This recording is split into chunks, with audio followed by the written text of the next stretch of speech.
एक ऐसा राज्य जो कि north eastern part of India में है। इसका बॉर्डर नॉर्थ में चाइना से, ईस्ट में भूटान से, वेस्ट में नेपाल से और साउथ में वेस्ट बंगाल से सटा हुआ है। जी हाँ दोस्तों, आज हम बात करने जा रहे हैं सिक्किम राज्य की। बातें विस्तार में आप सभी का स्वागत है। मैं हूं अभिनव और आज का टॉपिक है how Sikkim become India's 22nd state. अब जानते हैं सिक्किम का इतिहास। बौद्ध भिक्षु गुरु रिनपोचे का 8वीं सदी में बौद्ध धर्म का प्रचार किया, सिक्किम को आदेश दिया तथा कुछ सदियों पश्चात आने वाले राज्य की भविष्यवाणी करी। मान्यता के अनुसार 14वीं सदी में खये बुमसा पूर्वी तिब्बत में खाम के मिन्यक महल के एक राजकुमार को एक रात दैवीय दृष्टि के अनुसार दक्षिण की ओर जाने का आदेश मिला। इनके ही वंशजों ने सिक्किम की राजतंत्र की स्थापना करी। 1642 में खये के 5वें वंशज फुनसोग नामग्याल को 3 बौद्ध भिक्षु जो कि उत्तर, पूर्व और दक्षिण से आए थे, उनके द्वारा सिक्किम का प्रथम चोग्याल माने कि राजा घोषित किया। इस प्रकार सिक्किम में राजतंत्र का आरंभ हुआ।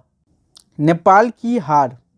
1791 में चीन ने सिक्किम की मदद के लिए और तिब्बत को गोरखा से बचाने के लिए अपनी सेना भेज दी। नेपाल की हार के पश्चात सिक्किम किंग वंश का भाग बन गया। पड़ोसी देश भारत में ब्रिटेनी राज आने के बाद सिक्किम ने अपने प्रमुख दुश्मन नेपाल के विरुद्ध उनसे हाथ मिला लिया। नेपाल ने सिक्किम पर आक्रमण किया एवं तराई समेत काफ़ी सारे क्षेत्र में कब्जा कर लिया, जिसकी वजह से ईस्ट इंडिया कंपनी ने नेपाल पर चढ़ाई की, जिसका परिणाम 1814 में गोरखा युद्ध रहा।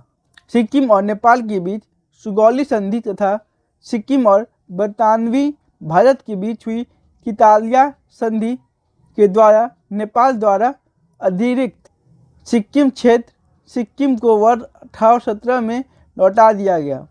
यद्यपि अंग्रेजों द्वारा मोराक प्रदेश में कर लागू करने के कारण सिक्किम और अंग्रेजी शासन के बीच संबंधों में कड़वाहट आ गई। नाराज ब्रिटिश शासन ने इस हिमालयवर्ती राज्य पर चढ़ाई कर दी और इसे 1935 में भारत के साथ मिला लिया। इस चढ़ाई के परिणाम वंश चोग्याल ब्रिटिश गवर्नर के अधीन एक कठपुतली राजा बन गया। भारत में बिना शर्त विलय। 1947 में एक लोकप्रिय मत द्वारा सिक्किम का भारत के साथ विलय अस्वीकार कर दिया गया और तत्कालीन भारतीय प्रधानमंत्री जवाहरलाल नेहरू ने सिक्किम को संरक्षित राज्य का दर्जा प्रदान किया। इसके तहत भारत सिक्किम का संरक्षक हुआ और सिक्किम के विदेशी, राजनीतिक अथवा संपर्क संबंधी विषयों की जिम्मेदारी भारत ने संभाली। 1955 में एक राज्य परिषद स्थापित की गई, जिसके अधीन चोग्याल को एक संवैधानिक सरकार बनाने की अनुमति दी गई। इस दौरान सिक्किम नेशनल कांग्रेस द्वारा पुनः मतदान और नेपालियों को अधिक प्रतिनिधित्व की मांग के चलते राज्य में गड़बड़ी की स्थिति पैदा हो गई। 1973 में राजभवन के सामने हुए दंगों के कारणवश भारत सरकार को सिक्किम को संरक्षण प्रदान करने का औपचारिक अनुरोध किया गया। इतिहास लिखा चुका था और वास्तविक स्थिति विश्व के प्रमुख तब आई जब काजी यानी कि प्रधानमंत्री ने 1974 में भारतीय संसद को यह अनुरोध किया कि सिक्किम को भारत का एक राज्य स्वीकार किया जाए और उसे भारतीय संसद में प्रतिनिधित्व प्रदान किया जाए।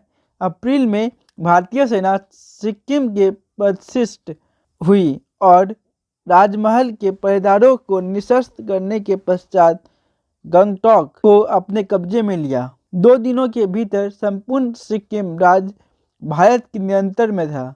सिक्किम को भारतीय गणराज्य में सम्मिलित करने का प्रश्न जनता के सामने रखा गया, जिसमें सिक्किम को 97.5% जनता ने इसका समर्थन किया। कुछ ही सप्ताह के उपरांत 16 मई 1975 में सिक्किम औपचारिक रूप से भारतीय गणराज्य का 22वां प्रदेश बना और सिक्किम में एकाधिपत्य का अंत हुआ। अगर वीडियो पसंद आया हो तो वीडियो को लाइक और चैनल को सब्सक्राइब जरूर करें। धन्यवाद।